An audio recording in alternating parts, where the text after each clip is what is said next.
গেছি, আমি বাড়ি যাবো।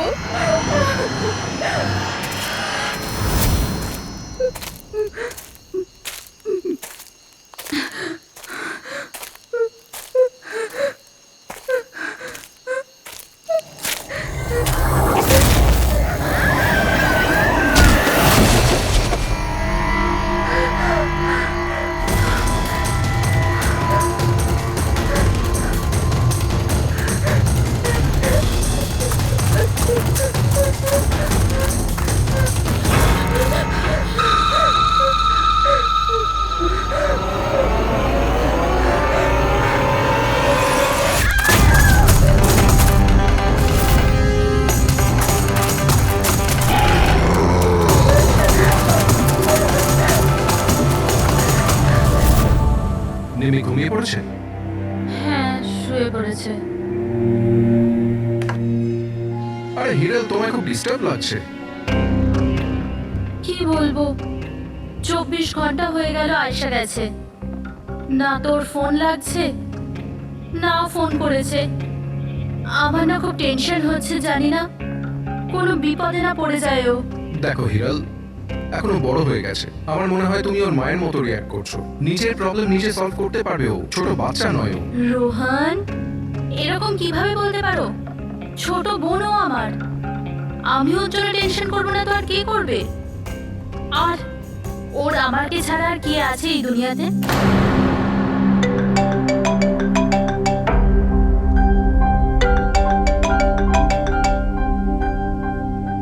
হ্যালো হ্যালো, আপনি কি হিরাল বলছেন? হ্যাঁ, আমি হিরল বলছি। আপনি কে? আমি মানিক। আমি আয়েশের সাথে কাজ করি। এখানে একটা বড় প্রবলেম হয়ে গেছে। প্রবলেম? আয়শার সাথে কি হয়েছে?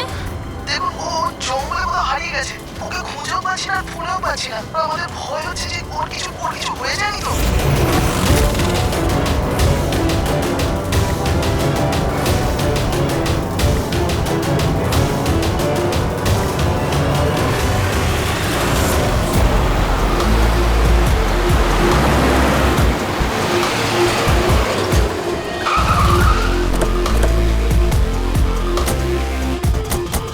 স্যার, ফরেস্ট ডিপার্টমেন্টের লোক ভেতরে আমাদের জন্য ওয়েট করছে, আর আয়েশার ক্রু মেম্বাররা অন দ্য ওয়ে। কিন্তু আপনারা এটা তো নিশ্চয়ই জানেন যে ওই লাশটা আয়শারই নাকি অন্য কারণ। আমি একটা জিনিস বলতে পারি, ও না স্কাই ব্লু কালারের টি শার্ট পরেছিল আর ব্ল্যাক কালারের কার্গো পরেছিল আর হাই পনিও পরেছিল। ওর জামা হাফ ডেড বডির সাথে ম্যাচ করছে কিনা এটা তো বলুন।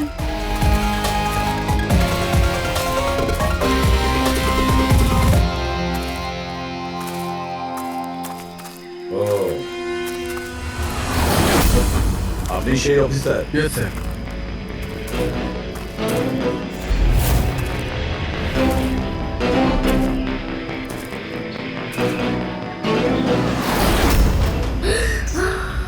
প্রশান্ত? আরে এই তো প্রশান্ত। এক মিনিট, আপনারা কে আর ওকে কি করে চিনলেন? স্যার, আমি মানিক, আর আমরা সবাই আয়েশের সাথে কাজ করি। আরে প্রশান্ত আমাদের গাইড। আয়েশের একটা লোকেশন খোঁজার জন্য বলেছিল, আর যখন আয়েশা হারিয়ে গেল তখন এই ওকে খুঁজতে গেছিল। এর এরকম অবস্থা, তাহলে আয়শা কিরকম অবস্থায় আছে? না না না, আয়শার কিছু হয়নি, আমি বলছি তো, trust me. Sir please please আমার বোনকে খুঁজে বাঁচিয়ে নিন স্যার, প্লিজ স্যার, প্লিজ বাঁচিয়ে নিন। দেখো, তোমার বোনকে নিশ্চয়ই আমরা বাঁচাই। আপনি ওনাকে একটু সাইডে নিয়ে যান। স্যার, এই বডিটা আজ সকালেই আমরা পেয়েছি। এই আমাদের গাইড বাহাদুর, এই বডিটাকে প্রথম দেখেছে। এই প্রশান্ত কি একা গিয়েছিল আয়েশাকে খোঁজার জন্য? হ্যাঁ স্যার, কারণ ও জঙ্গলের সমস্ত রাস্তা চিনত। যত ভালো করেই চিনুক না কেন, রাতের অন্ধকারে ঘন জঙ্গলে বিনা পারমিশনে বিনা গাইডে রাতে ঘোরাফেরা নিজে থেকে মৃত্যুকে ডেকে আনা। তোমরা খুব বড় ভুল করেছো। এই বডিটা এইভাবে পেয়েছি, জানি না দ্বিতীয়টা কি অবস্থায় আছে। আচ্ছা, এটা বলো যে এখানে কোনো হিংস্র জানোয়ার আছে? এরকম কোনো হিংস্র জন্তু নেই। ঘন জঙ্গল, হারিয়ে যাওয়ার ভয় আছে। কোনো জন্তু জানোয়ারের আঁচড় তো মনে হচ্ছে না, কিন্তু এটা ছুরির আঘাত বলে মনে হচ্ছে। একে ছুরি দিয়ে খুন করা হয়েছে।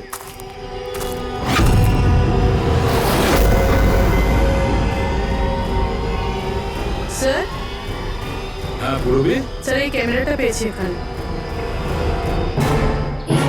এটা তো আয়শার ক্যামেরা। হ্যাঁ স্যার, এটা আয়েশা 3 দিন আগে কিনেছিল। এটা চালিয়ে একবার দেখো তো। স্যার এটা অনই হচ্ছে না। কেন? এটার ব্যাটারি ডাউন স্যার। আর আমাদের কাছে ডিভাইসও নেই এটা চিপ ইনসার্ট করার জন্য। ও মাই গড। আপনারা এসব শেষ করুন, এগুলো পরে করবেন। আগে আমার বোনকে খুঁজুন। আপনারা বলছেন না কেন হারিয়ে গেছে? আমরা খুঁজবো। অনেক বড় জঙ্গল ম্যাডাম, কমসে কম 2 দিন লাগবে পুরো জঙ্গল খুঁজতে। হ্যাঁ স্যার, সূর্যাস্ত হওয়ার পর আমরা কিচ্ছু করতে পারবো না। আপনারা সার্চিং শুরু করে দিন, বাহাদুর আপনাদের নিয়ে যাবে।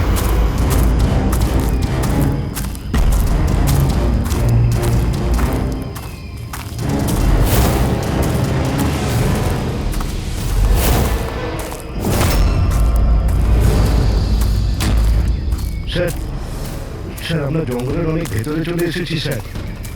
স্যার এখানে কেউ আসা যাওয়া করে না স্যার। স্যার এক কাজ করি, আমরা ফিরে যাই, না হলে অন্ধকার নেমে আসবে।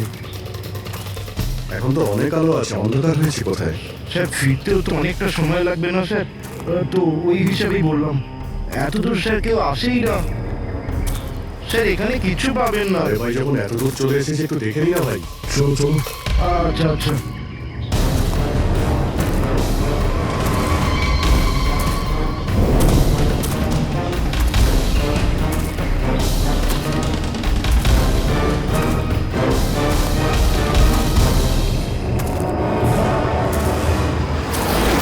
তোমরা এই জঙ্গলে ফিল্মের শুটিং করতে এসেছিলে, আর শুধুমাত্র আয়েশাই নিখোঁজ হলো, আর তোমরা ওকে খোঁজার চেষ্টাই করনি। স্যার আমরা খুব ভয় পেয়ে গিয়েছিলাম, আর এখানে ওয়েব সিরিজ শুট করার আইডিয়া আয়েশারই ছিল। স্যার আমরা ওকে আনিনি, ও আমাদের এনেছিল লোকেশন দেখাতে। হ্যাঁ স্যার, এই প্রশান্ত গাইড আয়েশার পরিচিত ছিল, আর এই কাছেই থাকতো আর জঙ্গলটাকে ভালো করে চিনতো। আর আমরা তো রাত্রিরে থাকার পর সকালে বেরিয়ে পড়তাম, সবকিছু ঠিকঠাক চলছিল, লোকেশনও পেয়ে গেছিলাম। আর এরপর আমরা টেন্টের বাইরে আগুন জ্বালিয়ে খাবার বানাচ্ছিলাম। কটার সময়ের ঘটনা এটা? 5টা-6টা নাগাদ। আর তখনই হঠাৎ আয়শা নিজের ক্যামেরা নিল আর জঙ্গলের দিকে যেতে লাগলো। জঙ্গলের দিকে যাচ্ছিল কেন? ও বলেছিল যে ও আশেপাশের একটুখানি ভিডিও করে হিরণকে পাঠিয়ে দেবে, আর এটাও বলেছিল আশেপাশেই থাকবে আর তাড়াতাড়ি ফিরে আসবে। তারপর অনেকক্ষণ পর্যন্ত যখন এলো না, তখন আমাদের মনে হলো যে কিছু গন্ডগোল আছে। এর আগে আমরা কিছু করতাম কি, সেখানে প্রশান্ত চলে এলো। ও জানতে পারলো তো ও নিজেই খুঁজতে চলে গেল। আর ও আমাদের ওখানেই থাকতে বললো। ও বললো যে জঙ্গলটা খুব বিপজ্জনক আর আমাদেরও প্রাণের ঝুঁকি থাকতে পারে। ব্যাস এটা বলেই ও জঙ্গলে ঢুকে গেল স্যার। তার মানে ওই প্রশান্ত আর ফিরে আসেনি, আর তোমরা পালিয়ে গেছো এখান থেকে নিজেদের বাঁচাতে। না স্যার, আমরা ওখানেই ছিলাম যখন চিৎকারটা শুনলাম। 15-20 মিনিট পর্যন্ত একটা মেয়ের। স্যার স্যার ওই চিৎকার শুনে আমরা খুব ভয় পেয়ে গেছিলাম, আর তারপর আমরা ওখান থেকে পালিয়ে গেলাম। স্যার আমরা খুব বড় ভুল করে ফেলেছি। চিৎকারটা শুনে আমাদের এখান থেকে পালানো উচিত হয়নি, আয়েশাকে সাহায্য করা উচিত ছিল। সত্যিই তোমরা একটা বড় ভুল করেছো। আয়েশার চিৎকার শুনে যদি তোমরা জঙ্গলে ঢুকতে, আয়েশা এখন আমাদের সঙ্গে থাকতো, আর প্রশান্ত ও হয়তো বেঁচে যেত। তুমি তো বলছিলে যে এত ভেতরে জঙ্গলে কেউ আসতে পারে না, এটা কি? স্যার আমি জানি না, কিন্তু এটা আমাদের ডিপার্টমেন্টের কখনোই নয়। জঙ্গলের মধ্যে টেন্ট, দেখছি এর ভেতরে কে আছে।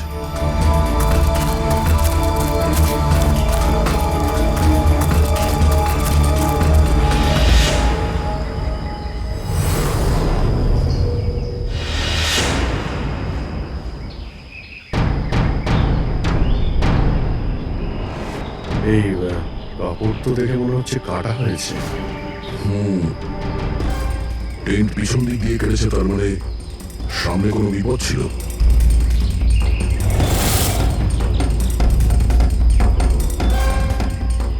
ছুরি, এটা দিয়েই কাটা হয়েছে। বাইরে গন্ডগোল হতেই পিছন থেকে কেটে পালিয়ে গিয়েছে।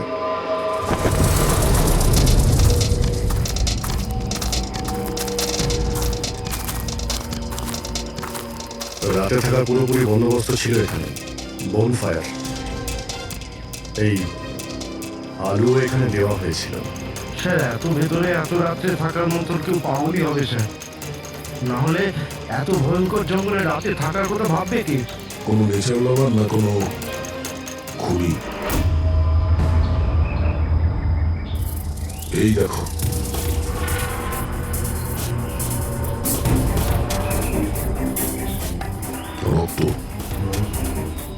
হচ্ছে এখানে এই পাথরের ওপর কেউ বসেছিল, হতে আগুন পোয়াচ্ছিল, আর কেউ ওর উপর হামলা করেছে। এটা দেখে টেন্টের মধ্যে যে ছিল সে পালিয়ে গেছে। চলো আগে গিয়ে দেখি। স্যার স্যার সূর্য অস্ত যাচ্ছে স্যার, ফিরতেও 2 ঘন্টা কমসে কম লাগবে। ফিরে যাই স্যার। ঠিক আছে, কালকে আবার আসবো। স্যার আমরা আয়েশার টিমকে এই ছবিগুলো দেখিয়েছিলাম, ওরা বললো যে এই টেন্ট ওদের ক্যাম্পের নয়। স্যার, হ্যাঁ পুরবি, আয়শার ক্যামেরা চিপ। হিরালি, তুমি এটা মিস করলে। আমি তোমায় বলেছিলাম না আমার সাথে এসো। জানো এখানে এত বেশি গ্রিনারি আছে। লুক এট দিস, এতগুলো গাছ। It's so beautiful. দিদি আমি হাঁপিয়ে গেছি, মনে হচ্ছে আমি জঙ্গলের অনেক ভেতরে এসে গেছি। জঙ্গল তো পুরো একই রকমের না? আমি রাস্তা খুঁজে নেব, খুব একটা মুশকিল নয়।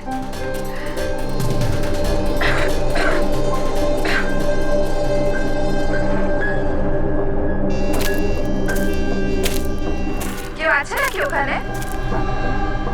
কে ওখানে?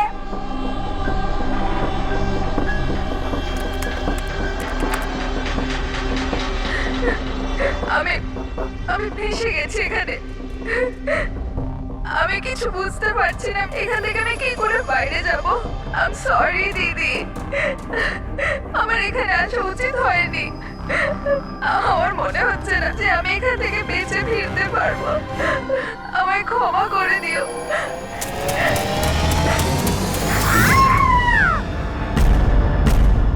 অভিজিৎ, যে কোনো পরিস্থিতিতে এই মেয়েটাকে ওই জঙ্গল থেকে উদ্ধার করতে হবে আমাদের।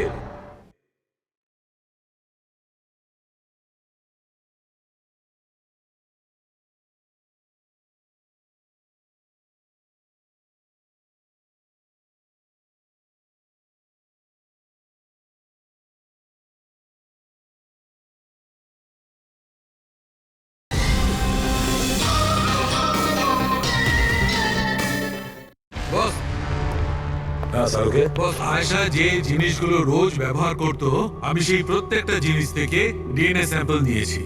কিন্তু আশ্চর্যের ব্যাপার, কোনো স্যাম্পলই আয়েশার ডিএনএ এর সঙ্গে ম্যাচ করছে না। কিন্তু হ্যাঁ, খুনির ব্যাপারে একটা খুব গুরুত্বপূর্ণ সূত্র পেয়েছি। সেটা কি স্যার? বস এই ডিএনএ প্রোফাইলটা দেখো। এই দুটো ডিএনএ প্রোফাইলই দুটো আলাদা আলাদা লোকের। কিন্তু অদ্ভুত ব্যাপার হচ্ছে যে দুটো প্রোফাইলই আমি একই লোকের শরীর থেকে পেয়েছি, প্রশান্ত শরীর থেকে। প্রশান্ত শরীর থেকে? হ্যাঁ বস। সেটা কি হবে? প্রশান্তর মৃত্যু অগণিত ছুরির আঘাতের জন্য হয়েছে, আর ও শরীরে যে খাবার চিহ্নটা আছে সেটা আসল নয়, তৈরি করা হয়েছে নকল। আর সবচেয়ে আশ্চর্যের ব্যাপার হচ্ছে যে প্রশান্তের লাশের থেকে আমি ওর রক্ত ছাড়া আরো কারো রক্ত পেয়েছি। এখন এই রক্তটা কোনো পুরুষের না নারীর সেটা আমি বলতে পারবো না, কারণ ওই রক্তটা প্রশান্ত রক্তের সঙ্গে মিশে গেছে। কিন্তু একটা কথা ঠিক বস, এই রক্তটা তখনই বেরিয়েছে যখন প্রশান্ত রক্ত বেরিয়েছে। অভিজিৎ, দয়া, নিশ্চয়ই এটা খুনিরই রক্ত। খুনি প্রশান্তর উপর হামলা করে, আর তখন নিজেকে বাঁচানোর জন্য প্রশান্ত ওর সঙ্গে মারামারি করে, আর খুনির রক্ত প্রশান্ত শরীরে লেগে যায়। তবে খুনিরও গুরুতর আঘাত লেগেছে, সামান্য আঘাতে এত রক্ত বেরোবে না তার। তার মানে খুনির শরীরে এখনো আঘাতের চিহ্ন থাকা উচিত। আর একটা কথা বস, কি? টেন্টের পাশে যে পাথরের উপর রক্তের ছাপ ছিল সেই রক্তটা প্রশান্তরই।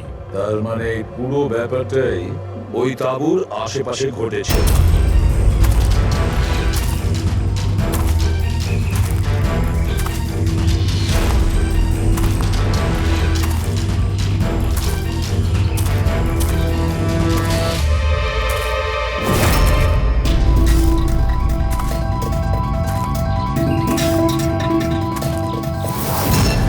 স্যার? হ্যাঁ পুরবি, স্যার এই জুতোটা পেয়েছি। তাহলে কি এই জুতোটা আয়েশার না? তো এগিয়ে গিয়ে দেখি।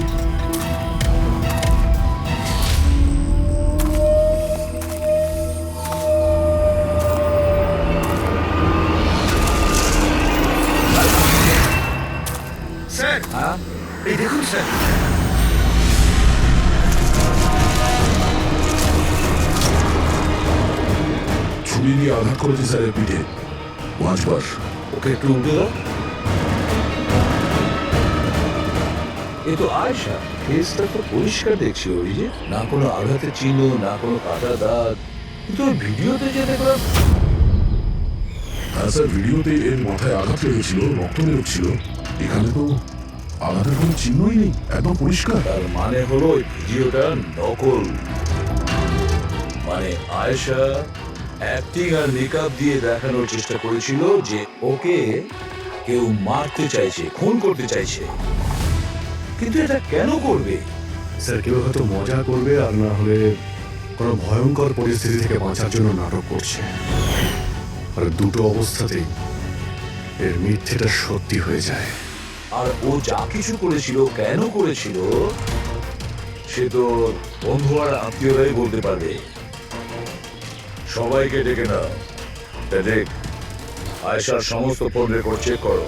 দেখো এই ঘটনাটার পরে ও কাদের কাদের সঙ্গে কথা বলেছিল আর তারা সেই মুহূর্তে কোথায় ছিল।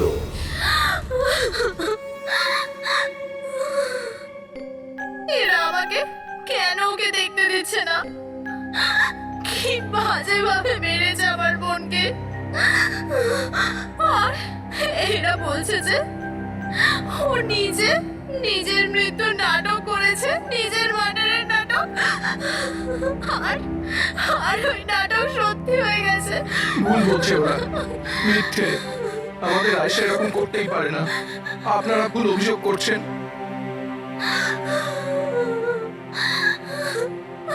দেখুন, আপনার দুঃখ আমরা বুঝতে পারছি, কিন্তু এই অভিযোগ ভুল নয়, সত্যি। এটা আয়েশার ক্যামেরা থেকে যে থার্ড ক্লিপিংটা আমরা পেয়েছি, সেখানে আয়েশার মুখের উপরে অনেকগুলো ক্ষত চিহ্ন ছিল। কিন্তু যখন আমরা আয়েশার লাশটাকে পাই, তখন ওর মুখ আর গলা পরিষ্কার ছিল। কেন, কি হবে? এই ভিডিওটাতে আয়েশা মজা করছিল না তো? ওর মজা করার স্বভাব ছিল না তো? একদম না। ওর জীবনে এত সমস্যা ছিল যে ও মজা করার কথা ভাবতেই পারতো না। ও জঙ্গলে হারিয়ে গিয়েছিল, আর কোনো মানুষ এই সিচুয়েশনে মজা কি করে করবে? অন্য কারো কথা জানি না, কিন্তু আয়েশা এটা অবশ্যই করেছে। আর যদিও মজা করে না করে, তো ইচ্ছে করেই করেছে। কি কেউ এটা কেন প্রমাণ করার চেষ্টা করবে যে তার সঙ্গে কিছু অন্যায় হয়েছে? আয়েশা এরকম কেন চাইবে? হ্যাঁ, ওর ওপর সত্যিকারের অ্যাটাক হয়েছিল, ও মারাও গেছে, ওটা আলাদা কথা। কিন্তু ও এই নাটকটা কেন করেছিল? কি সত্যি কি ও কোনো প্রবলেমে ছিল যার কারণে ওকে এই ড্রামাটা করতে হয়েছিল? হ্যাঁ, ও সমস্যায় ছিল, এমন সমস্যা যার থেকে ওকে মৃত্যুই বাঁচাতে পারতো। মানে তুমি কি বলতে চাইছো? স্যার, হ্যাঁ পেটে, এটা আয়েশার কল রেকর্ডস।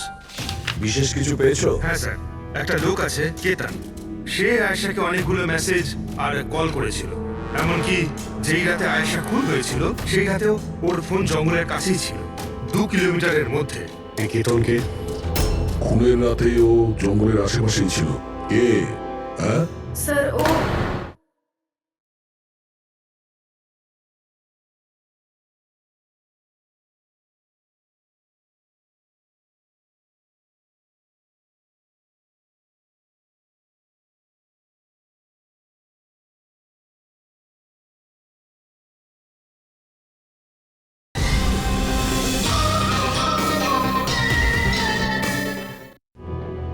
আয়েশার স্বামী।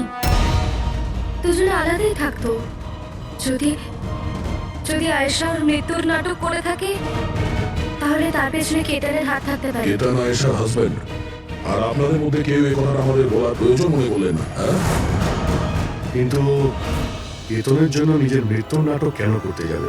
আমার মনে হয়েছিল যে আমরা কেতনের থেকে মুক্তি পেয়ে গেছি, কিন্তু আমি কি করে জানবো ওই আমার বোনের প্রাণ নিয়ে নেবে? প্লিজ, কেতনই আমার বোনকে মেরেছে। আমি তুমি বলছি নিজেকে সামলাও। Please Ketna, please calm down. আপনারা প্লিজ নিজেদের মধ্যে কথাবার্তাটা থামান আর আমাদের বলুন কি ব্যাপার। আমি আপনাদেরকে বলছি, আসলে আজ থেকে 2 বছর আগে কেতন আর আয়েশার একটা ট্রিপে আলাপ হয়েছিল। আয়েশা কেতনকে বিয়ে করেছে। তাড়াহুড়োতে সিদ্ধান্ত নেওয়ার শখ ছিল ওর, কিন্তু জানতো না এই সিদ্ধান্তটা কতটা ভুল নিয়েছিল। কেতন ওর যোগ্য ছিল না, একটা পাগল লোক ছিল, পজেসিভ ছিল, ওর জীবনটা অতিষ্ঠ করে রেখেছিল। এই জন্য 6 মাস আগে ওকে ও ছেড়ে দেয়। এছাড়া আর কি করতো? আমরা সবাই দেখেছিলাম ওকে কিরকম টর্চার করা হতো। মানিক, আজকের সব অডিশনে ক্যামেরাতে আছে, স্ক্রিনে প্লে কর, স্যারকে দেখাতে হবে। আর আয়েশা এক্ষুনি এসে যাবে। ঠিক আছে। আয়েশা, আয়েশা, কি হয়েছে? Are you okay? আয়েশা তুই ঠিক আছিস? কি করে হলো এসব? কে করলো এসব? আরে তোমরাও না কত প্রশ্ন করো, কিচ্ছু হয়নি আমার। আসলে কি হয়েছে, ওই তাড়াতাড়িতে সিঁড়ি দিয়ে নামছিলাম আর পা পিছলে গেছে। চুপ কর আয়েশা, কত কভার আপ করবি? আমি তো এটা বুঝতে পারছি না, তুই ছেড়ে দিচ্ছিস না কেন ওই মানুষটাকে? আমি ছেড়ে দিলাম, ও আমায় ছাড়বে না। আরে আইন বলে কিছু আছে নাকি? পুলিশের হাতে তুলে দিও ওকে। কেউ ওর কিচ্ছু করতে পারবে না। ওকে যদি পুলিশে ধরেও নিয়ে যায়, ও সেখান থেকেও চলে আসবে আর আমাকে খুঁজে বার করবে, তারপর আমায় ছাড়বে না। কখন থেকে ফোন করছিস তুমি? হ্যাঁ, ধরছিস না কেন? এখানে বসে টাইম পাস করছিস? হ্যাঁ, না কেতন, তোরা তো সাহস কি করে হলো? কেতন আমি ডাক্তারের কাছে গিয়েছিলাম, তাই ফোন সাইলেন্ট ছিল, অন করতে ভুলে গেছি। ওকে, ডক্টর, হ্যাঁ আজকাল খুব বেশি যাচ্ছিস তো ওর কাছে? কেতন কি বলছো? এরকম কিচ্ছু নয়। আর তুমি বলে আমি ডাক্তারের কাছে আর কোনোদিন যাবো না। আমাকে প্লিজ ছেড়ে দাও, আমাকে ক্ষমা করে দাও। তোকে তোর যোগ্যতা দেখাই, চ। কেতন, এসব ছাড়ো ওকে। এই, নিজের কাজে মন দে, বুঝেছিস? এনাফ। এনাফ। মানুষ না, এই কেতন তো জানোয়ার।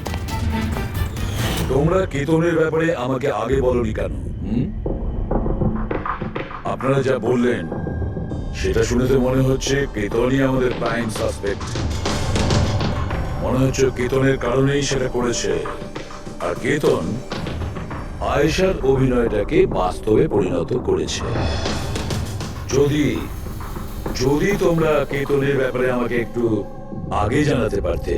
গত 6 মাস ধরে আয়েশা আমাদের সাথেই ছিল, আর এর মধ্যে একবারও তো কেতনের সাথে দেখাও করেনি। আর শহর থেকে এত দূরে জঙ্গলে আসতে পারে সেটা তো আমরা ভাবিনি। এই ধরনের পাগল আর সন্দেহবাতিক লোক যে কোনো কিছুই করতে পারে। হ্যাঁ, কেতনের অ্যাড্রেস আর টেলিফোন নাম্বারটা আমাদের দেবেন।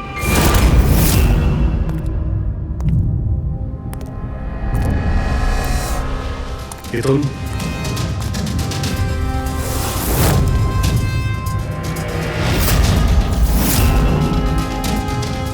স্যার, এই ফটোগুলো দেখে তো মনেই হচ্ছে না যে দুজনের মধ্যে কোনো ঝামেলা ছিল।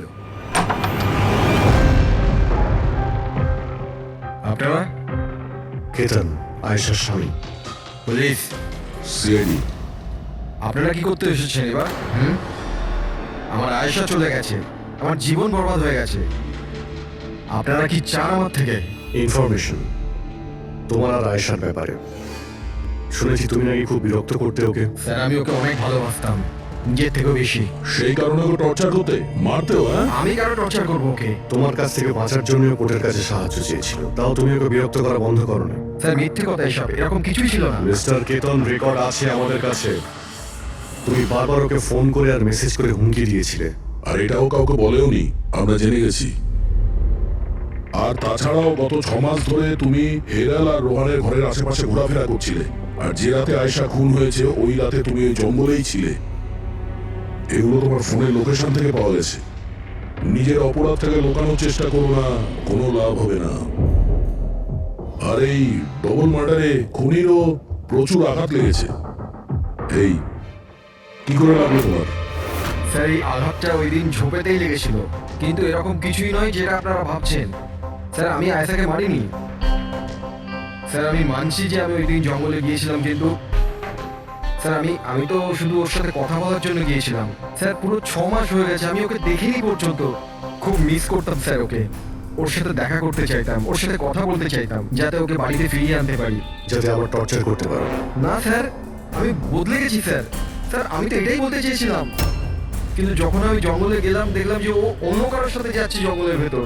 স্যার আমি কি করতাম স্যার, আমি এমনিতেই মাথা গরমের লোক, আমি ভাবলাম বেকার বেকার ঝামেলা তৈরি হবে, সেই জন্য আমি চুপচাপ বাড়ি ফিরে এলাম স্যার। স্যার ট্রাস্ট মি, আমি কিচ্ছু করিনি, আমি মারিনি ওকে স্যার। দেখো কেতন, তুমি এখনো আমাদের সন্দেহের তালিকায় আছো। যতক্ষণ এই কেসটা শেষ না হচ্ছে তুমি হেফাজতে থাকবে। স্যার এই কেতনের কাছে কিন্তু আয়েশাকে মারার মোটিভ ছিল, ও তো বেঁচে গেছে, এবার বাকি রয়েছে এরা সবাই। হিরাল, সায়রা, অজিত, মানিক আর রুহান, এরা কি সবাই আয়েশার আপনজন ছিল? এদের কি মোটিভ হতে পারে? কারণ এদের মধ্যে তো কোনো প্রবলেম নজরে পড়ছে না। কেউ তো হবে স্যার যার আয়েশার মৃত্যু হলে লাভ হবে। কেউ কি পাবে ও মারা গেলে? সম্পত্তি, টাকা। টাকা? ইন্স্যুরেন্সের টাকা? হ্যাঁ, ইন্স্যুরেন্স। রবি, প্যাট্রিক, একটা কাজ করো, এই শহরে যতগুলো ইন্স্যুরেন্স কোম্পানি আছে সেখানে গিয়ে খোঁজ নাও আয়েশার নামে ওদের কাছে কোনো লাইফ ইন্স্যুরেন্স পলিসি আছে কিনা। কিন্তু একটা কথা, আয়েশার বন্ধু বা তাদের ফ্যামিলির কাউকে বলবে না কিছু। যদি ওদের মধ্যেই কেউ খুনি হয় সে সতর্ক হয়ে যাবে।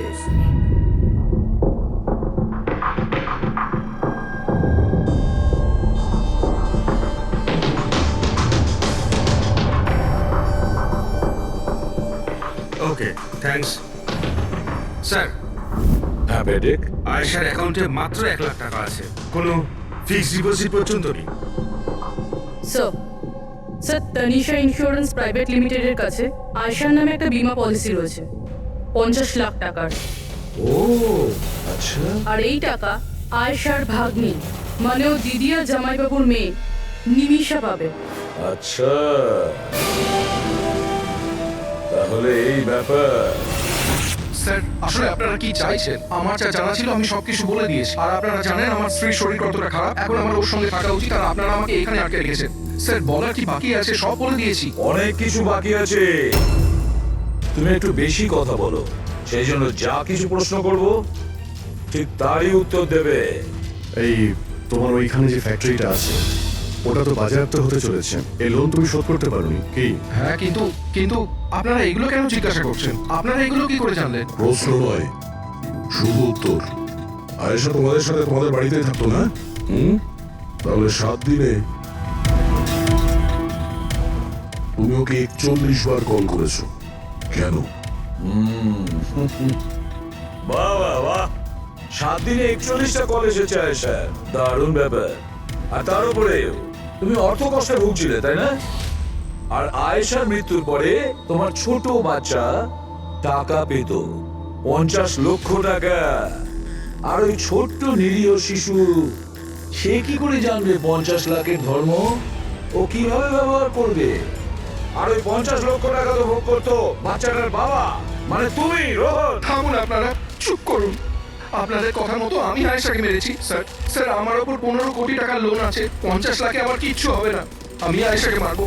আর ওটা যা ওর শরীরের ওপর থেকে খুনির রক্ত পাওয়া গেছে, আপনারা দেখতে পারেন আমার গায়ে কোনো চোটই লাগেনি, কারণ আমি ওখানে ছিলামই না, আমি কাউকে খুন করিনি। সব ঠিক করা ছিল, প্রশান্ত সবকিছু সামলানোর কথা ছিল।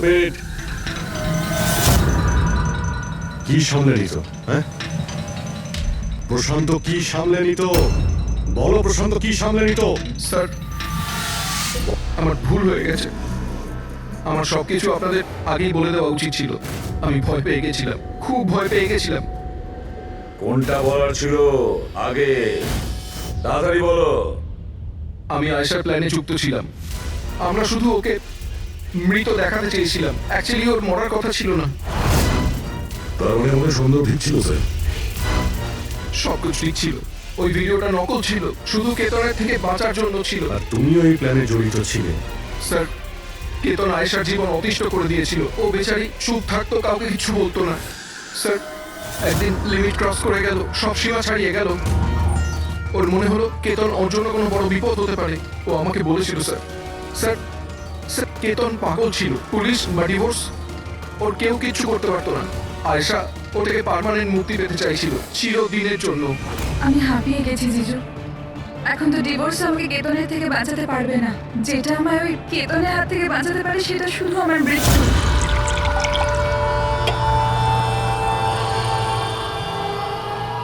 আয়েশা, এটাই যদি একমাত্র রাস্তা হয় তাহলে এটাই ঠিক।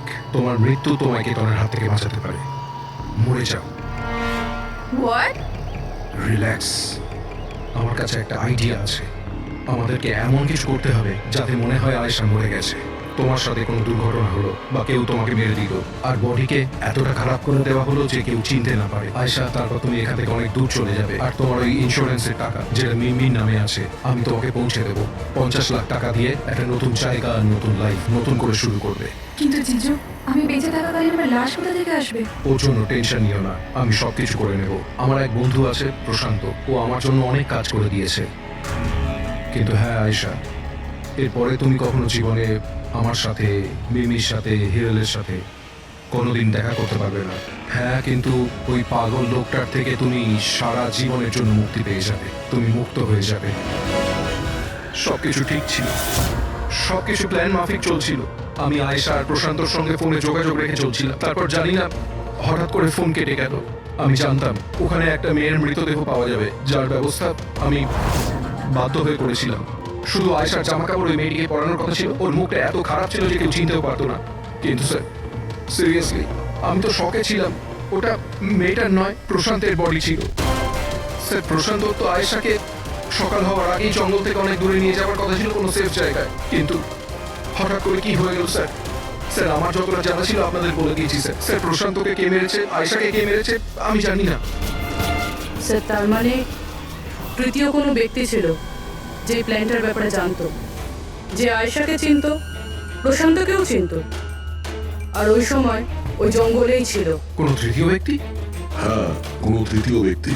তোমার প্ল্যানের হিসাবে টেন্টে প্রশান্ত এবং আয়েশা থাকার কথা ছিল, কিন্তু টেন্টের পাশে একটা পাথরের উপর প্রশান্ত রক্ত পাওয়া গেল, আর ওই টেন্টটা পেছন থেকে ফাটা ছিল। মানে আয়েশা টেন্টের সামনে থেকে যাওয়ার বদলে পেছন থেকে ছিঁড়ে বেরিয়েছে। মানে ও বিপদটা আগে থেকে বুঝতে পেরেছিল। হতে পারে ও প্রশান্তর সঙ্গে যা কিছু হয়েছিল সেটা দেখে ফেলেছিল। ইট ইজ ক্লিয়ার যে ওখানে কোনো তৃতীয় ব্যক্তি ছিল। ও প্রথমে প্রশান্তকে মেরেছে, তারপর আয়েশা পেছনে বলেছে। কারেক্ট।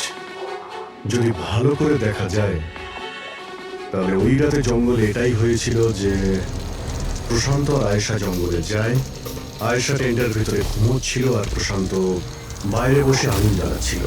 এর মধ্যে সেই তৃতীয় ব্যক্তি ওইখানে যায় আর প্রশান্তর সঙ্গে ঝামেলা বাঁধে। আর সেই ব্যক্তি ওর উপরে আক্রমণ করে, আর আয়েশা টেন্টের পিছন দিয়ে পালিয়ে যায়। আর এই ব্যক্তি প্রশান্তকে নির্মমভাবে হত্যা করে আর আয়েশার পিছনে ধাওয়া করে। তাহলে তৃতীয় ব্যক্তিটা কি, যে আমাদের প্ল্যানের ব্যাপারে জানতো আর জঙ্গলকেও ভালো করে জানতো, তাই এত রাতে টেন্টে পৌঁছেছিল? হ্যাঁ, এই সমস্ত চিন্তা আপনি করবেন না রোহন বাবু। এই তৃতীয় যে আছে না, তাকে তো আমরা ধরেই ছাড়বো। হ্যাঁ, ও পানাহ, এই ধাঁধার সমাধান এখানে আছে, এর মধ্যে, কিন্তু আমরা দেখতে পাচ্ছি না। খুনি হবে তো স্যার এদের মধ্যেই কেউ, কিন্তু আমরা দেখতে পাচ্ছি না। বলবি ওই ক্লিপিংটা চালাও যেটা আমরা আয়েশার ক্যামেরা থেকে পেয়েছিলাম, ফার্স্ট ক্লিপ।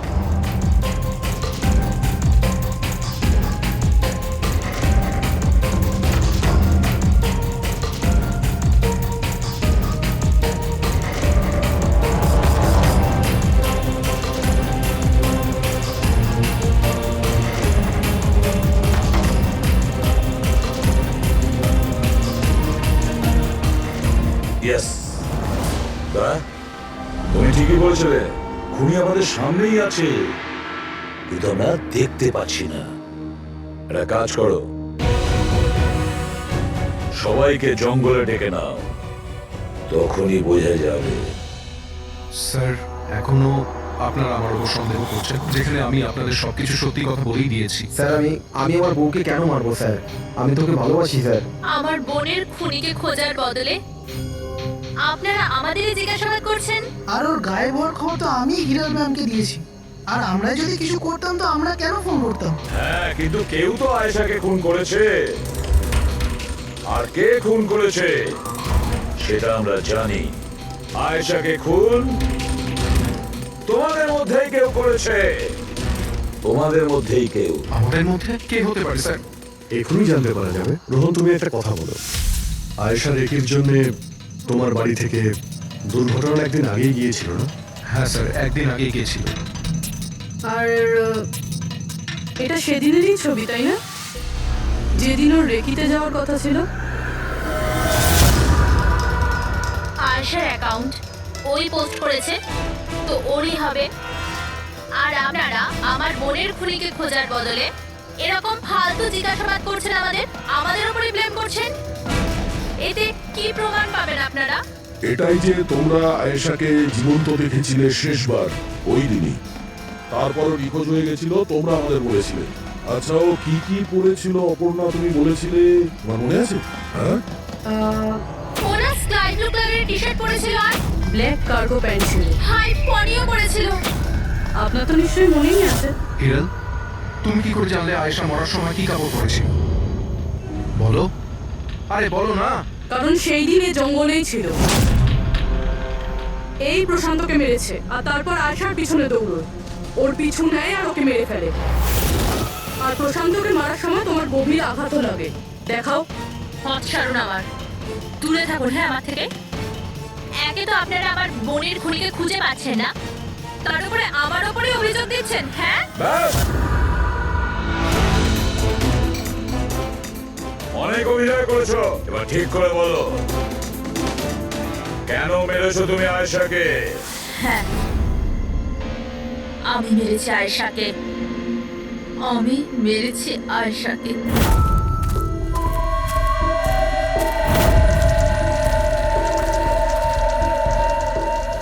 হিরণ ম্যাম, আপনি? আসতে বলো। আয়েশা না উঠে পড়ে। ইনফ্যাক্ট আমি বলছি যে ওকে সব সময়ের জন্যই না ঘুম পাড়িয়ে দাও। এটা কি বলছেন ম্যাডাম? রোহান তো তোমাকে আয়েশাকে সুরক্ষিতভাবে এই জঙ্গল থেকে বাইরে বার করার জন্য কত টাকা দিয়েছিল? 2 লাখ টাকা। আমি না তোমাকে 5 লাখ টাকা দেবো আয়েশার প্রাণ নেওয়ার জন্য। হিরণ ম্যাম, এসব কি বলছেন? আয়েশা ম্যাডাম আপনার বোন, আর আমি ওকে বাঁচানোর সওদা করেছি। আমি ওর সাথে বেইমানি করতে পারবো না।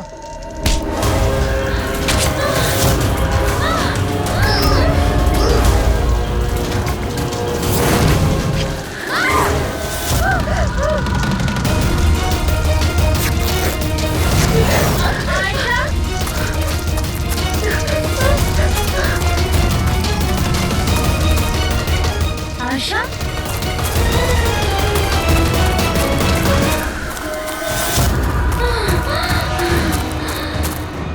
আয়েশা, আমার কাছে আয় আয়েশা। আমি তোকে বাঁচাতে এসেছি আয়েশা। ও তোকে ঠকাচ্ছিল আয়েশা। তোর ইন্স্যুরেন্সের টাকার জন্য তোকে মারতে চেয়েছিল আয়েশা। আমার বোন।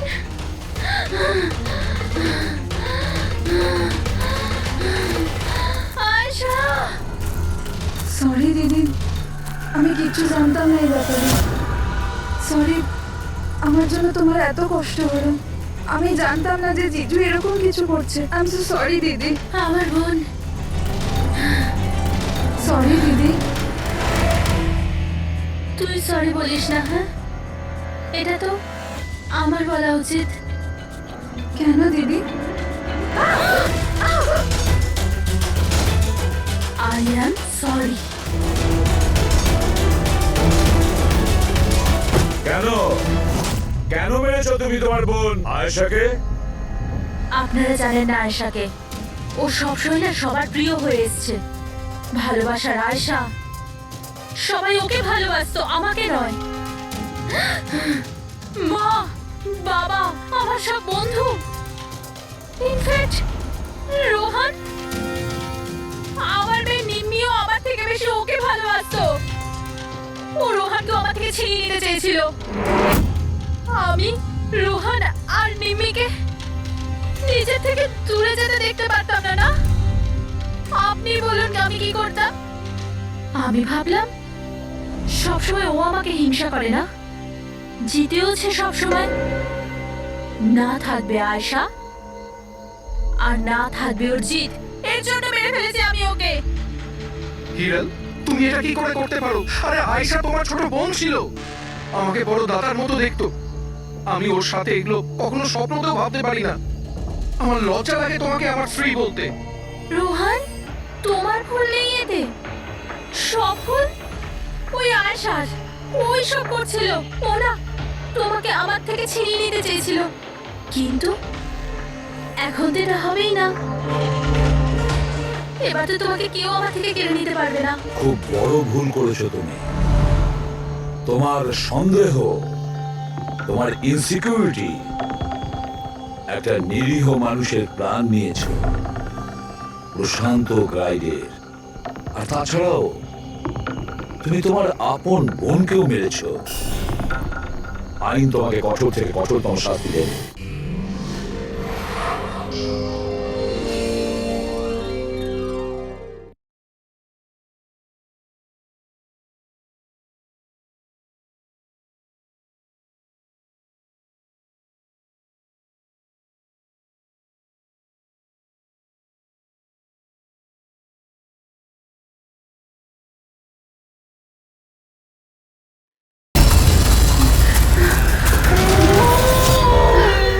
কোথায় যাব?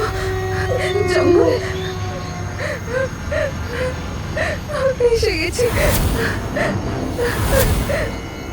আমি বাড়ি যাব।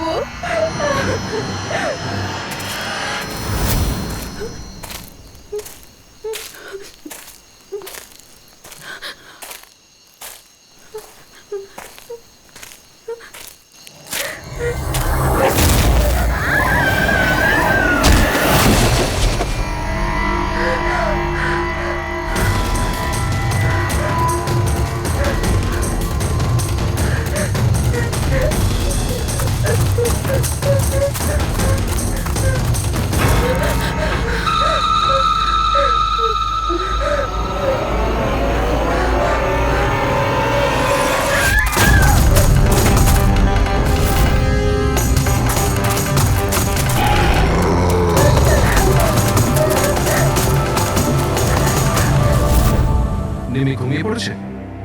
হ্যাঁ, শুয়ে পড়েছে। আরে হিরেল, তোমায় খুব ডিস্টার্ব লাগছে।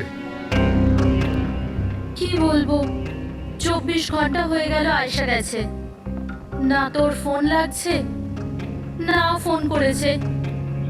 আমার না খুব টেনশন হচ্ছে, জানি না কোনো বিপদে না পড়ে যায় ও। দেখো হিরাল, এখনো বড় হয়ে গেছে। আমার মনে হয় তুমি ওর মায়ের মতো রিঅ্যাক্ট করছো। নিজের প্রবলেম নিজে সলভ করতে পারবে ও, ছোট বাচ্চা নয় ও। রোহান, এরকম কিভাবে বলতে পারো? ছোট বোনও আমার। আমি ওর জন্য টেনশন করবো না তো আর কে করবে? আর ওর আমাকে ছাড়া আর কে আছে এই দুনিয়াতে?